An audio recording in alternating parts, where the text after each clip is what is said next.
Hello friends, welcome to my YouTube channel. Friends, आज हम संशोधित राष्ट्रीय टीकाकरण समय सारणी जो कि नवजात शिशु, बच्चों व गर्भवती महिलाओं के लिए है, इसको हम विस्तार से देखने वाले हैं। तो फ्रेंड्स, स्टार्ट करने से पहले कुछ ज़रूरी बातें जो हमें पता होनी चाहिए, क्योंकि कुछ क्वेश्चन ऐसे होते हैं जो कि सभी प्रकार की नर्सिंग एग्जाम्स में बार बार पूछे जाते हैं। तो कुछ जानकारियाँ जो हमें पता होनी चाहिए वो हम देख लेते हैं। जैसे कि राष्ट्रीय टीकाकरण दिवस कब मनाया जाता है। तो फ्रेंड्स, राष्ट्रीय टीकाकरण दिवस हर साल 16 मार्च को मनाया जाता है, जिसे राष्ट्रीय प्रतिरक्षण दिवस भी कहा जाता है।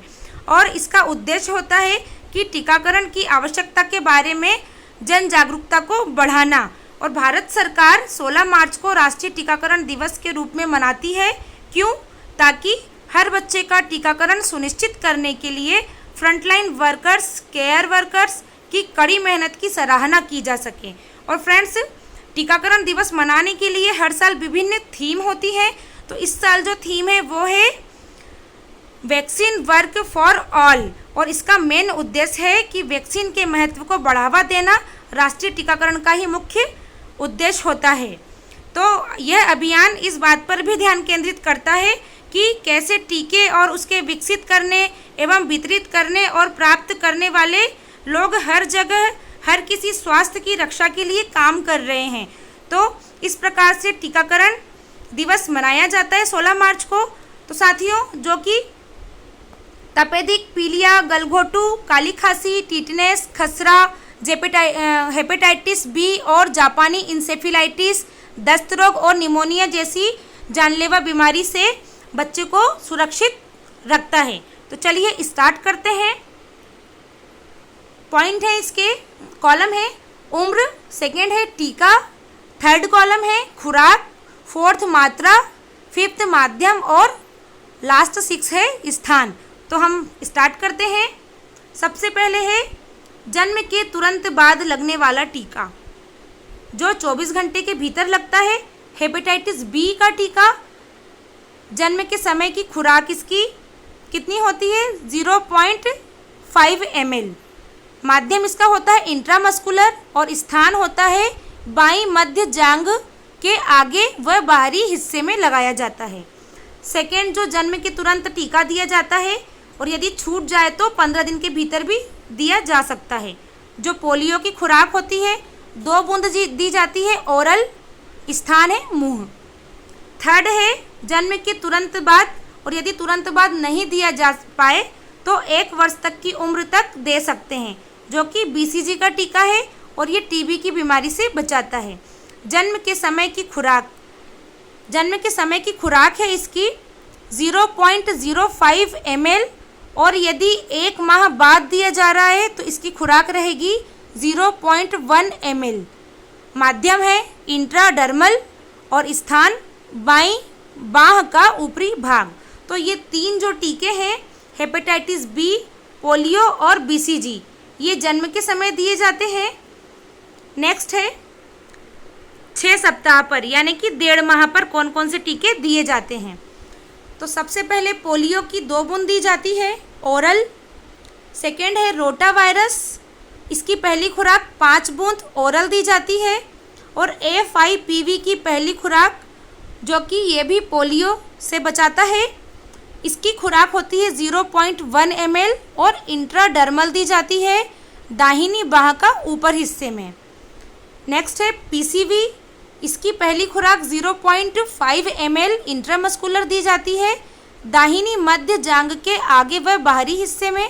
और लास्ट है पेंटावेलेंट, इसकी पहली खुराक 0.5 ml इंट्रामस्कुलर दी जाती है और बाईं मध्य जांघ के आगे व बाहरी हिस्से में दी जाती है। तो 1.5 माह पर कौन कौन से टीके दिए जाते हैं? ओरल 2, पोलियो और रोटा वायरस दिए जाते हैं। फिर जो एक दाहिनी बाह के ऊपरी हिस्से में लगाया जाता है FIPV का टीका, जिसकी डोज होती है 0.1 ml। और PCV जो दाहिनी मध्य जांघ के आगे और ऊपरी हिस्से में दिया जाता है, और बाईं मध्य जांघ के आगे व ऊपरी हिस्से में पेंटावेलेंट का टीका दिया जाता है। इन दोनों की खुराक सेम है 0.5 ml। अब बात करते हैं हम 10 सप्ताह पर कौन कौन से टीके दिए जाते हैं या 2.5 माह पर। तो 2.5 माह पर सिर्फ पोलियो और रोटा की डोज दी जाती है, ओरल दी जाती है। तो पोलियो की 2 बूंद दी जाती है और रोटा वायरस की 5 बूंद पिलाई जाती है। और टीका पेंटावेलेंट का लगाया जाता है जो कि दूसरी खुराक होती है। 0.5 ml इंट्रामस्कुलर दी जाती है और स्थान है बाईं मध्य जांघ के आगे व बाहरी हिस्से में दी जाती है। अब 14 सप्ताह पर कौन कौन से टीके दिए जाते हैं? तो पोलियो की तीसरी खुराक 2 बूंद, रोटा वायरस की तीसरी खुराक 5 बूंद और FIPV की दूसरी खुराक दी जाती है जो 0.1 ml इंट्राडर्मल दी जाती है। फिर PCV दूसरी खुराक 0.5 ml इंट्रामस्कुलर दाहिनी मध्य जांघ के आगे व बाहरी हिस्से में। और लास्ट पेंटावेलेंट इसकी तीसरी खुराक 0.5 ml इंट्रामस्कुलर बाईं मध्य जांघ के आगे व बाहरी हिस्से में दी जाती है। तो इस प्रकार से 1.5 माह, 2.5 माह और 3.5 माह पर बच्चे को टीके लगाए जाते हैं। अब आते हैं हम 9 मंथ पर। तो 9 मंथ पर सबसे पहली खुराक जो दी जाती है वो विटामिन ए की खुराक दी जाती है जो 1 ml होती है, यह ओरल दी जाती है। फिर है खसरा और रूबेला जिसकी पहली खुराक 0.5 ml सबकुटेनियस दी जाती है और सीधे हाथ में यानी कि दाहिनी बाह का ऊपरी हिस्सा। फिर नेक्स्ट है पीसीवी बूस्टर दिया जाता है क्योंकि फर्स्ट और सेकेंड डोज हम 1.5 और 3.5 माह में देते हैं और बूस्टर डोज इसकी 9 माह में देते हैं। 0.5 ml इंट्रामस्कुलर और दाहिनी मध्य जांघ के आगे व बाहरी हिस्से में दी जाती है। नेक्स्ट है जापानी इंसेफेलाइटिस। तो फ्रेंड्स अभी अपने भारत में यहाँ पर MP में जापानी इंसेफेलाइटिस की खुराक अभी स्टार्ट नहीं हुई है MP में, तो अभी सिर्फ आप डोज याद रखें, बाकी अभी लगाई नहीं जाती, MP में स्टार्ट नहीं हुआ है। इसके भी 0.5 ml सबकुटेनियस बाईं ऊपरी बाह में दी जाती है।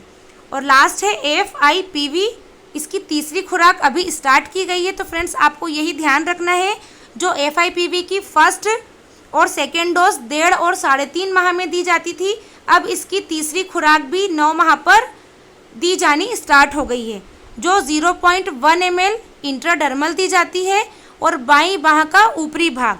तो फ्रेंड्स आपको इसमें यह भी ध्यान रखना है कि जब 1.5 और 3.5 माह पर इसकी 0.1 ml की खुराक दी जाती है तो वो दाहिनी बाह पर दी जाती है, और जब 9 मंथ पर इसकी 9 माह पर इसकी तीसरी खुराक देंगे तो वो बाईं बाह के ऊपरी हिस्से पर देंगे। नेक्स्ट है 16 से 24 माह में। तो विटामिन ए की दूसरी खुराक देंगे जो 2 ml देंगे ओरल। नेक्स्ट है पोलियो बूस्टर जिसकी 2 बूंद ओरल देंगे। नेक्स्ट है खसरा या MR खसरा रूबेला, तो इसकी 9 मंथ पर पहली खुराक दी जाती है और 16 से 24 माह पर दूसरी खुराक दी जाती है। यह 0.5 ml सबकुटेनियस दी जाएगी दाहिनी बाह का ऊपरी भाग में।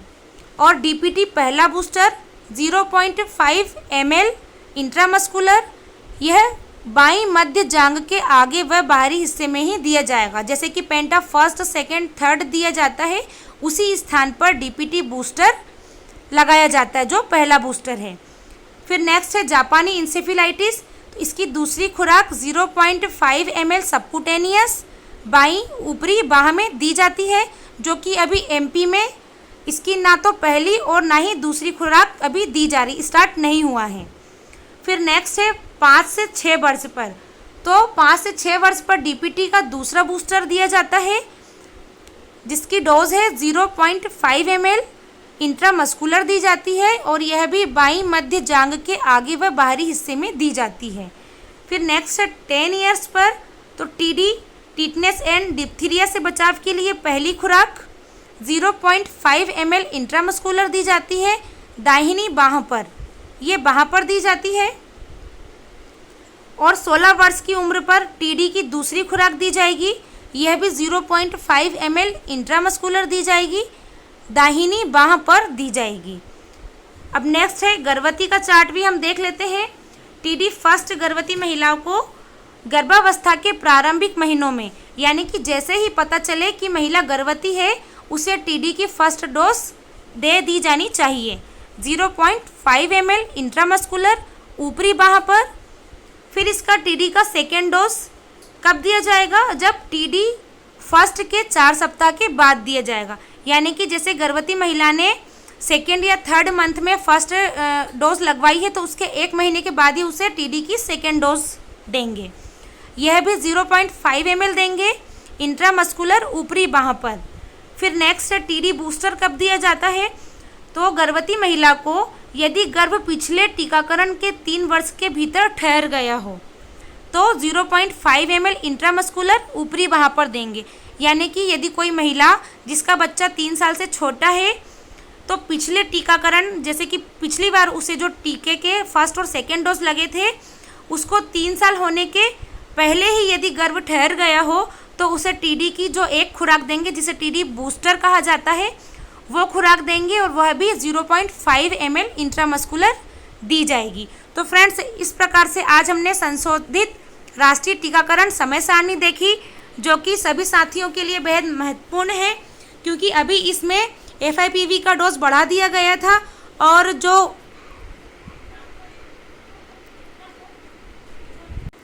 5 साल के बच्चे को जो टीका पैर में लगाया जाता है वो हाथ में भी लगाया जा सकता है। तो इस प्रकार से आज हमने टीकाकरण समय सारणी देखी।